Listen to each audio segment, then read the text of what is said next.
is home to maximum number of startups, which is 26,000.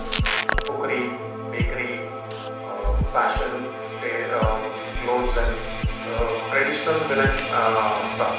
So that the women would. So to ask her housewife what business does she want to do, she would probably pick up any one of these, and that is how entrepreneurship started as well. Multiple challenges. The biggest challenge for a woman-led startup or any startup would be access to funds. There is a stigma founders are not being Are not wanting to take risks. digitalization is actually just for all. It should be a motivation, it should be an inspiration. I would like to ask my first question to you, Reema, that as a woman entrepreneur, right, what is the biggest challenge that you have faced and how have you kind of tackled it? So I think Malhar, there have been multiple challenges. One definitely would be the glass ceiling that women have to try and shatter because especially if you're in an industry which is a little bit male dominated. But if I had to pick one, then I would definitely say that the biggest challenge for a woman-led startup or any startup would be access to funds. Because when you're a little smaller in size, it's difficult to reach the right people there. And I mean, where a startup struggles is fun because your entire game will change with them. So I think that would be the biggest challenge that I faced when I began back in the day. Interesting. I think as we move ahead in the conversation, we'll get to fundraising options as well. Divya, you have been on both sides of the table, right? Incubation plus as a founder yourself. So, what according to you what are challenges you have faced, or what do you see the women entrepreneurs in your incubation center facing a lot? Of course, one of the things which you said is funding, but then there are a lot of opportunities which I feel is being not reached out. So there are a lot of groups, there are a lot of digitalization coming in. So I always say that digitalization is actually a shastra for all the women. So that was missing in around, because I started actually in 2014 with my idea, but then actually the digital world came in 2019. It was much more easier for me because I could connect through internet and I could have opt for a lot of opportunities which were there on the internet. And then how I got my startup. The major thing is belief. There is a stigma that women founders are not being believable by most of the people. We do believe in ourselves, and that's why when you don't believe in someone, automatically you start taking that person very lightly, and she herself starts dictating herself.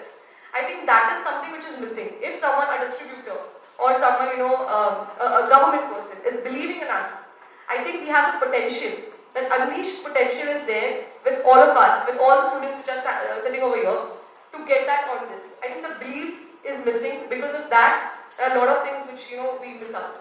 That is, I would say. No, I think that's a very interesting point. I mean, belief in yourself, I think, can drive you through the whole way. Sir, would you want to add something on top of fundraising and belief in yourself? As a challenge? Yes, as a challenge, but I don't see. I've come across a lot of startups, whether men or women. Don't see much of a difference between the challenges faced by both. So, a business is a business. A business, whether done by a man or a woman, has a set of challenges which both of them face. So, yes, social, cultural, or belief, personality-related issues do come in. Funds, yes, obviously is number one. But number two, the women, my observation somehow even till today is are not wanting to take risks. So again, a cultural issue, I would say, not related to the incubation or mentorship, because the kind of application, just to give you statistics, whenever we launch a program for incubation, let's say 100 applications come, to put a number to it, out of 100 only 10 applications would be women, 90 applications even now for incubation programs or for challenges or for competitions or for hackathons are men. So the ratio is 90:10. So it is growing, and there is still a change which is happening. Again, I'm putting a little perspective to the history to this. So what used to happen? Also, most of the applications that we used to receive earlier from women startups used to be in cookery, bakery, fashion, clothes and traditional women stuff. So that the women would, so you ask a housewife what business does she want to do, she would probably pick up any one of these, and that is how entrepreneurship started in women probably a couple of years ago, maybe 10 years or 15 years ago, more of it. And but very happy to say that this code, when we launched, and Mr. Jayasuriya was a part of the evaluation team, we found for the last 2 years we are seeing there is a big change in the type of startups or the type of businesses that women are getting into, the type of startups that women are getting into. Comparable and not just comparable, so no gender bias here, no, but not just comparable but better than the other male startups. So this time, so kudos to all the startup founders here who have been selected. So I don't see, coming to your question, no difference between a challenge that a woman faces or a man faces. Funds definitely is an issue, and after that the next issue is finding the right mentors. So if a women startup goes into these tech areas and technology-based startups, if you are able to find the right mentor, then I think your problems are behind you. Very, very interesting. And Vivek, you must have received a lot of applications from a funding perspective as well, right? So, is there some patterns that you have seen where women founders struggle? Any commonalities that you can point out?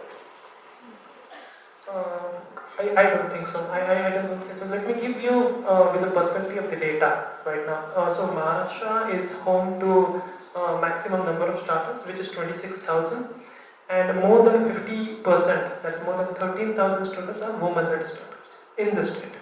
That is maximum in any of the state in the country. So you can see that the startup and innovation concept has gone not only on the metro cities but also to the tier 2, tier 3 cities, where the perception of business being led by the woman was very kind of taken down in a very bad kind of a manner. I think women, as Sunil sir also said, that women are also leading in the tech startups, not only in the startups who are from the food background or any other, which is historically we've been women-led, right? I have interacted with many women startups who are working in drones, who are working in tech, software, websites. So I think this should be a motivation. This should be an inspiration. That there is still problems. I'm not saying that there are not problems where women-led startups are not facing in our ecosystem, but the numbers, the data should be a motivation and inspiration for women to build businesses. Because as a government, when I say that we are also bringing in some kind of special resources for the initial support that women-led startups need, like players like incubation centers, players like private players like HP and others. They are also playing a very key role along with the government to help support women-led startup at a very initial stage. So there are certain problems, but I think we should not focus more on the problems, which we should solve them within as a power of one, where everyone is involved in addressing the problem, but we should focus on the positives, where it should be taken as a motivation and inspiration, where women should lead various business and should be at the leadership position.